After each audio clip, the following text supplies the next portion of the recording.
Brian sat in his Lisbon apartment in February, wearing 3 layers of clothing, watching his breath fog in the air. For months ago, he'd given up a $175,000 Atlanta job for this.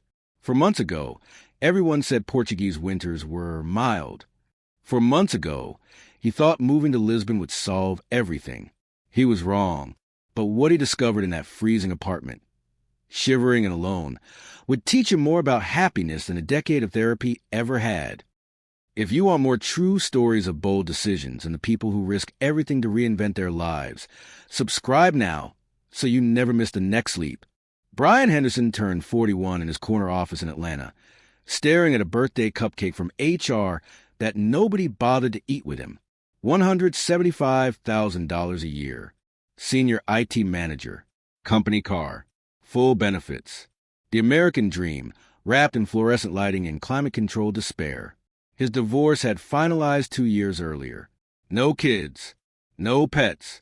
No real reason to be anywhere specific. Just a mortgage on a house that felt like a museum of his failed marriage, and a job that paid well enough to make leaving feel impossible. Every day was identical. Wake up at 6:30. Commute 45 minutes. 8 hours of meetings about meetings. Commute home. Microwave dinner. Netflix. Sleep. Repeat. Weekends were worse. Just longer stretches of time to fill with nothing that mattered. His ex-wife had accused him of emotional unavailability. His therapist suggested he was disconnected from purpose. Brian just felt numb, like he was watching his own life happen to someone else. The only time he felt anything was late at night, scrolling through YouTube videos about digital nomads in Portugal. Lisbon, the perfect weather, the $8 dinners, the pastel de nata, the tile buildings, the community of expats who'd escaped the exact life Brian was living. It looked like paradise. More importantly, it looked like feeling something again. The breaking point came during a Thursday morning status meeting. Brian's boss was talking about Q4 projections when Brian suddenly thought, I could die today, and this would be the last thing I heard. That afternoon, he did something reckless. He opened a Google Doc and started planning. Not daydreaming, actual planning. Costs, visa requirements, remote work policies. By midnight, he had a 12-page document detailing exactly how he could move to Lisbon for a year. The next morning, he requested a meeting with his boss. I want to work remotely. From Portugal. For a year. The silence lasted forever. You've never even been to Portugal, his boss finally said. I know. You don't speak Portuguese. I know. You hate change. You've had the same desk for 6 years. Brian couldn't argue with that. But something had shifted. The numbness had cracked, and underneath was something he hadn't felt in years. Want. He actually wanted something. His boss, surprisingly, agreed with conditions. Maintain East Coast hours. No drop in productivity. 3-month trial. If it didn't work, Brian came back to Atlanta in office. His ex-wife's response was less supportive. You're not running toward something. You're running away from yourself. Geography won't fix what's broken. Maybe she was right. Brian bought the plane ticket anyway. Brian landed in Lisbon on September 15th with 2 suitcases, $40,000 in savings, and an Airbnb booked for the first month. He'd never been so terrified. He'd also never felt so alive. The first month was everything the YouTube videos promised. His apartment in Santos had a balcony overlooking terracotta roofs. Every morning, he'd drink coffee watching the sunrise over the Tagus River. The weather was perfect, mid-70s, endless sunshine. He'd work his Atlanta hours, 2 p.m. to 10 p.m. Lisbon time, then have entire mornings free to explore. He discovered the second home co-working space in Kais do Soder. Suddenly, he was surrounded by people like him, remote workers, entrepreneurs, digital nomads from everywhere. Everyone had a story about leaving something behind. At night, he'd wander through Alfama, eating bacalhau in tiny restaurants where nobody spoke English but everyone smiled. Or he'd join other expats for drinks in Barro Alto, swapping origin stories like survivors comparing wounds. Atlanta IT manager became American living in Lisbon. It felt like an upgrade. By October, He'd found a long-term rental in Graca, €750 for a one-bedroom with a view. His monthly expenses were less than $2,000. His savings were growing instead of shrinking. He video called his boss. The trial period is working. I want to make this permanent. His boss agreed. Brian posted on Instagram. Photo of the Lisbon sunset. Caption, best decision I ever made. He believed it completely. Then November arrived. The first thing Brian noticed was the laundry. His clothes weren't drying. He'd hang them up, and 3 days later they'd still be damp. The humidity was unrelenting. The second thing was the cold. Not Atlanta winter cold. Worse, a bone-deep dampness that no amount of layers could fix. Portuguese apartments aren't built for heating. No central heating, no insulation. Single-pane windows that might as well be open. His landlord's solution, buy a space heater. Brian bought 3. His electricity bill tripled. His apartment was still freezing. By December, the city had changed. The sunshine disappeared, replaced by gray skies and constant drizzle. The co-working space thinned out. Everyone had left for Thailand, Mexico, Bali. The Facebook groups filled with posts. Anyone else struggling with winter in Portugal? Is it always this dark? Feeling really isolated lately. Brian was working his apartment wearing a winter coat, fingerless gloves, drinking hot coffee just to keep his hands warm enough to type. His video calls with Atlanta looked ridiculous, him bundled up like an Arctic explorer, while his colleagues sat in their climate-controlled offices. His productivity dropped. His boss noticed. Brian, is everything okay over there? Fine, Brian lied. Just adjusting. But he wasn't adjusting. He was drowning. The vitamin D deficiency hit hard. Constant fatigue, low mood, that familiar numbness creeping back. The same feeling he'd moved 4,000 miles to escape. The expat community that had felt so vibrant in September was gone or depressed. The few who remained gathered in cafes, clinging to space heaters, talking about leaving. Maybe Spain. Maybe back home. Maybe this was all a mistake. On New Year's Eve, Brian sat alone in his apartment. He could hear fireworks outside, people celebrating. He was wearing 2 pairs of socks and shivering. He'd spent $15,000 moving his life to Portugal. He'd given up his Atlanta apartment. He'd told everyone this was the best decision, and he was completely miserable. Worse than Atlanta miserable. Because in Atlanta, he'd been numb but stable. Here, he'd risked everything for a dream that was dying in the cold. The turning point came in a café in Alfama on a gray February afternoon. Brian was nursing his 3rd coffee, tried to get warm, when an older Portuguese man at the next table struck up a conversation. His name was João, retired professor, lifelong Lisbon resident. You're American? Digital nomad? Brian nodded. And you're discovering that Portuguese winter is not what the Instagram photos show you. Brian laughed, a real laugh, his first in weeks. That obvious? João switched to perfect English.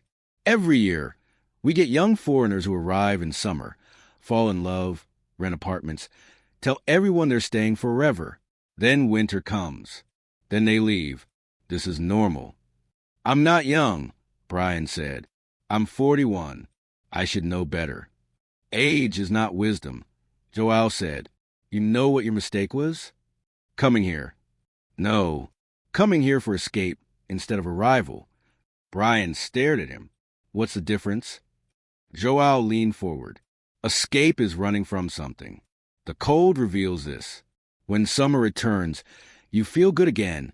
You think the problem is solved. But you're just comfortable. Arrival is running to something. The cold doesn't matter because you came for a reason bigger than weather. I came to feel alive again, Brian said quietly. And do you? I did. In September. Now I just feel cold and stupid. João smiled. Because you thought the place would make you feel alive. Portugal is not magic. Lisbon is not therapy. It's just a city with problems, with winter, with reality. He paused. What made you feel alive was not Lisbon. It was a decision. The risk. The change. You can feel that anywhere or nowhere. Something cracked open in Brian's chest. You want my advice? Joao continued. Stop trying to live like a permanent tourist. The expat bubble, the co-working spaces, the rooftop bars, the Instagram spots, that's not real life. That's performance. Real Lisbon is Sunday dinner with neighbors, Portuguese classes at the community center, volunteering, building something beyond yourself. You don't need perfect weather. You need purpose. Brian walked home in the rain, but he didn't feel cold. He felt awake. The next morning, he did something radical. He stopped trying to recreate his Atlanta life in better weather and started building an actual life in Portugal. He enrolled in intensive Portuguese classes. Not tourist phrases, real fluency, 3 hours a day. He joined a local running club that met every Tuesday, rain or shine. He started volunteering at a tech education nonprofit, teaching coding to Portuguese teenagers. The cold didn't disappear, but it stopped mattering. By March, something unexpected happened. Spring arrived, but Brian realized he didn't need it anymore. He'd learned to live through winter. He'd learned to find warmth and connection instead of climate. Today, Brian has lived in Lisbon for 3 years. He's fluent in Portuguese. He has friends who were born here, not just expats passing through. He knows which hole-in-the-wall restaurants don't bother translating their menus. He argues about football with his neighbors. Last winter, he didn't buy any additional space heaters. He'd learned to dress properly, and honestly, he barely noticed the cold. He was too busy. His remote work is still going strong. Atlanta stopped caring where he logs in from. His expenses are still around $2,000 per month, but his savings have grown to $95,000. He's considering buying property. But the real change isn't financial. It's internal. He video called his ex-wife last month, the first real conversation they'd had in 2 years. She noticed immediately. You seem different. Lighter. I am, Brian said. I figured something out. That Portugal is amazing. No, that I was right for the wrong reasons. I moved here thinking the place would fix me. It didn't. But the decision to stop running for myself, that fixed something. His ex-wife laughed. You had to move 4,000 miles to learn that. Yeah, Brian admitted. I did. He doesn't post Instagram photos of sunsets anymore. He posts photos of his running club in the rain. His Portuguese class graduation, the teenagers he teaches celebrating their first coding project. The numbers tell one story. $175,000 Atlanta salary down to $160,000 remote. $2,500 monthly expenses down to $2,000. 0 friends who actually knew him to dozens who do. But the real story is simpler. Brian is no longer numb. The cold taught him that. Geography isn't therapy. A better climate won't fix what's broken inside you. The Instagram version of expat life, endless sunshine, cheap wine, perpetual vacation, is marketing, not reality. But here's what Brian learned in that freezing Lisbon apartment that changed everything. The discomfort was the point. When you're comfortable, you can ignore yourself forever. You can numb out, optimize your escape, keep running. But when you're cold, when you're lonely, when the dream you sold yourself collapses, you have to confront what you're actually looking for. Brian wasn't looking for Portugal. He was looking for permission to become someone different. The move gave him that. The winter made him earn it. Most people who move abroad for a better life give up when reality hits. They blame the country. Portugal's overrated. The winter's terrible. I should have gone to Spain. They missed the lesson entirely. The lesson is you can't escape yourself, but you can build a life worth staying for. That doesn't require perfect weather or a magical city. It requires showing up, learning the language, building real relationships, contributing something beyond your own comfort. The cold revealed what mattered. The summer would have let Brian keep pretending. Today, when new digital nomads arrive in Lisbon full of excitement and Instagram dreams, Brian sometimes meets them for coffee. He doesn't tell them to leave. He tells them to stay through winter. If you make it to spring, he says, you'll know if you're here for the right reasons. Most don't stay. That's okay. Brian did. Not because Portugal was perfect, but because he finally stopped looking for a perfect and started building real. At 44, Brian Henderson owns nothing but a long-term rental and 2 suitcases. He makes less money than he did in Atlanta. He spends February shivering like everyone else in Lisbon, and he's never been happier. Not because he found paradise, because he found himself in the cold. If this story inspired you, subscribe and share it with someone who might be standing at the edge of their own bold leap today.